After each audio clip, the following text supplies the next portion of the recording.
les amis, bienvenue sur mon channel Lala Tarot Reading. Donc aujourd'hui je voulais faire une lecture pour les personnes du signe zodiaque Taureau pour la troisième semaine du mois de novembre 2019. On va voir un peu ce qui se passe avec vous. N'oubliez pas que les énergies sont interchangeables, ça peut résonner avec vous comme ça peut résonner du côté de votre partenaire. Et si ça ne résonne pas des deux côtés, ça veut juste dire que je n'ai pas de message pour vous aujourd'hui. La suite de cette vidéo sera disponible sur Vimeo. Pour tous ceux qui sont intéressés, je vous invite à cliquer sur le premier lien en bas de la vidéo pour avoir accès à la suite. Pour les autres, si vous voulez une consultation privée avec moi, n'hésitez pas à cliquer sur le deuxième lien en bas de la vidéo pour réserver votre consultation. Je suis disponible le mercredi, samedi et dimanche pour répondre à toutes vos questions. Okay?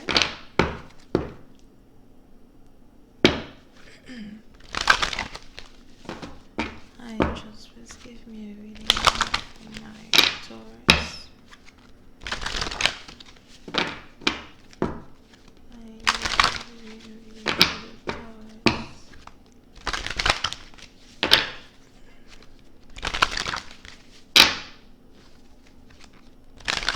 For the third week of the month of November 2019. Angels, please give me a reading for the Taurus. November 2019, Taurus energy, November 16th to the 22nd. Thank you so much.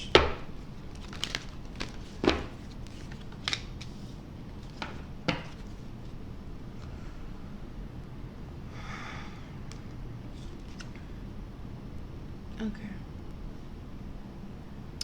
Les taureaux, pour une certaine partie d'entre vous, soit c'est vous, soit c'est votre partenaire, mais on a une personne ici qui a réellement envie de prendre une pause dans une relation, d'accord? So, il est probable que vous et votre partenaire, peut-être que vous n'êtes plus vraiment actifs comme auparavant.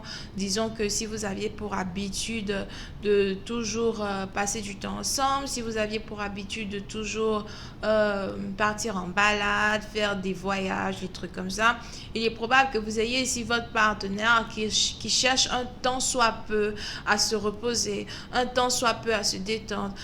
Il est probable que vous ayez ici un partenaire qui voudrait as well passer un peu plus de temps seul, qu'il ne passe de temps avec vous, ou qu'il ne passe de temps avec ses amis as well, d'accord? Pour une certaine partie d'entre vous, on a même ici un partenaire, c'est peut-être aussi vous, n'oubliez pas que les énergies sont interchangeables, mais on est aussi dans une situation où vous avez une personne here qui essaye de prendre un peu de recul de certains membres de sa famille ou de prendre un peu plus de recul de ses amis, d'accord? Pour les autres, si vous venez ici de subir une séparation entre vous et votre partenaire, et si vous aviez ici eu l'impression que les amis de votre partenaire étaient la raison même ou la cause même pour laquelle votre connexion avec votre partenaire n'a pas réellement pu se développer, si vous aviez ici l'impression que comment ça s'appelle, les amis, l'entourage de votre partenaire, la famille même de votre partenaire, et faisait partie des raisons pour lesquelles vous et votre partenaire, vous n'arrêtiez pas de vous disputer, vous et votre partenaire, vous ne vous entendiez pas, etc. Il est probable que après une séparation, vous ayez ici un partenaire qui essaye de se séparer de ses amis, qui essaye de se séparer peut-être même de sa mère. Je vois ici une femme qui est un peu âgée. D'accord? C'est pas comme si il se sépare de sa mère de façon définitive, mais il essaye ici de prendre un peu plus de recul de sa mère pour analyser un peu la situation dans laquelle vous vous trouvez, d'accord? Pour certaines parties d'entre vous, vous avez donc ici un partenaire qui a l'impression qu'il a besoin de temps pour réfléchir. Ok? J'ai besoin de temps pour réfléchir, j'ai besoin de temps pour penser.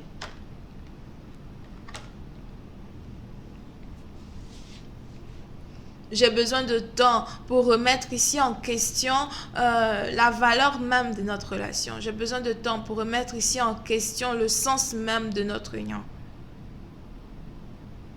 Pour une certaine partie d'entre vous, si vous avez ici un partenaire qui s'est mis, euh, qui a commencé à s'isoler, d'accord? Si vous avez ici un partenaire qui a commencé à s'isoler, un partenaire qui a commencé à changer de comportement vis-à-vis des gens qu'il aime, il est probable que vous ayez ici un partenaire qui n'arrête pas de penser à vous.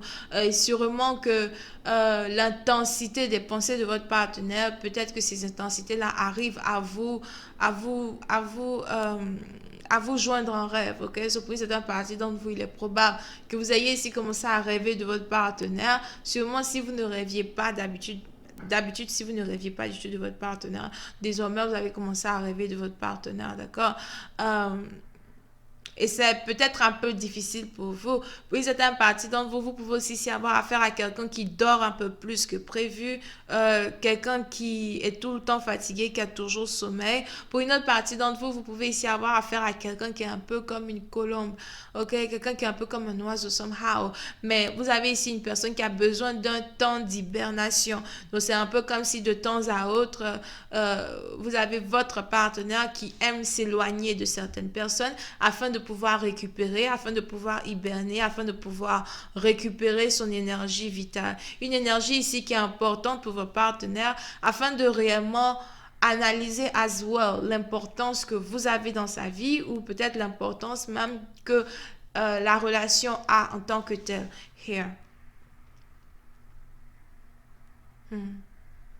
Oui, c'est un parti d'entre vous, ça c'est votre partenaire. Mais on a la mère de quelqu'un ici qui essaye d'appeler son fils ou sa fille. On a la mère de quelqu'un ici qui essaye de tout faire pour pouvoir joindre, son enfant here, mais cette dernière-là n'arrive pas à joindre son enfant.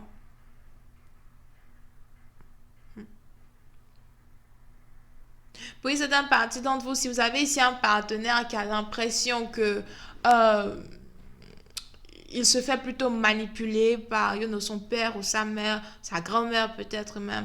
Si vous avez ici un partenaire qui a l'impression que toutes les actions qu'il a prises dans sa vie sont ici des actions qui n'ont été basées uniquement que sur ce que sa mère lui disait, ce que son père lui disait, etc. Vous avez ici un partenaire qui a commencé à devenir un peu méfiant de cette situation, quoi. D'accord?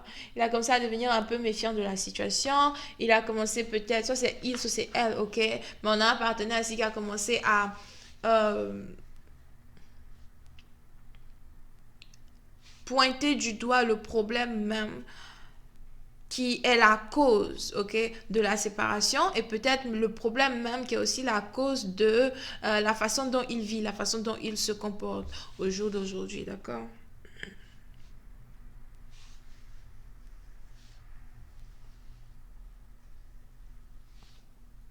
Ok.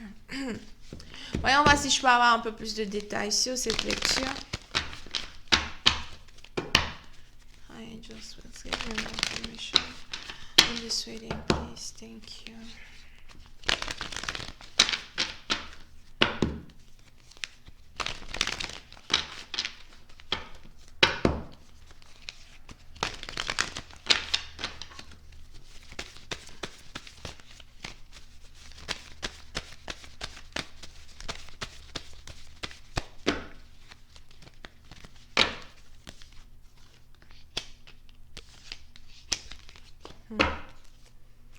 Pour une certaine partie d'entre vous, s'il y a eu ici une séparation entre vous et votre partenaire, on a quelqu'un ici qui est réellement fâché.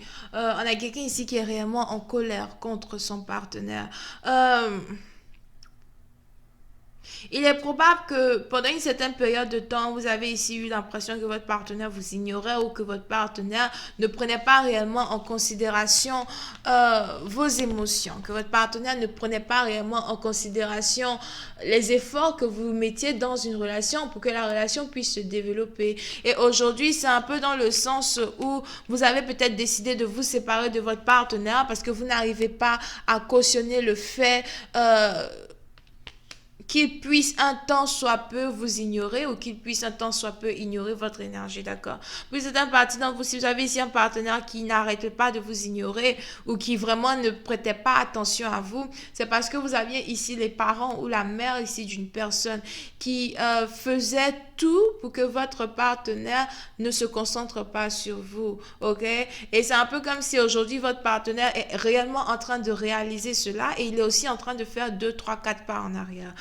Pour une autre partie d'entre vous, si vous étiez ici dans une relation à 3, vous aviez un partenaire qui vous trompait avec une autre femme, il est probable que vous ayez ici votre partenaire qui est finalement décidé de rompre avec cette troisième personne pour aussi se concentrer un peu plus et se remettre en question par rapport à la relation qu'il a avec vous. Bon, je vais continuer cette lecture sur Vimeo pour tous ceux qui sont intéressés. On va donc voir un peu ce qui se passe ici dans la suite, comment la relation va se développer. Est-ce qu'après cette pause, votre partenaire va carrément revenir vers vous ou est-ce qu'il retournera vers sa mère? Of course, il peut toujours retourner vers sa mère, mais est-ce que quand il va retourner vers elle, le comportement ne va pas changer? Ce sera carrément les mêmes situations qu'avant, d'accord? Pour une certaine partie d'entre vous, il est probable même que vous ayez, je ne sais pas c'est qui ici qui n'a pas vu son partenaire depuis très longtemps, mais il est probable que vous ayez même un partenaire qui a carrément oublié ce que c'est que d'être avec vous as well. Donc ça pose un peu problème dans une réconciliation, mais on va voir la suite de cette vidéo sur Vimeo. Donc je vous invite à cliquer sur le premier lien en bas de la vidéo pour avoir accès à la suite. Pour les autres, si vous voulez une consultation privée avec moi, je suis disponible le mercredi, samedi et dimanche pour répondre à toutes vos questions. Vous pouvez ici avoir affaire à quelqu'un qui est cancer, poisson, scorpion. Et c'est tout. Bisous, bye bye.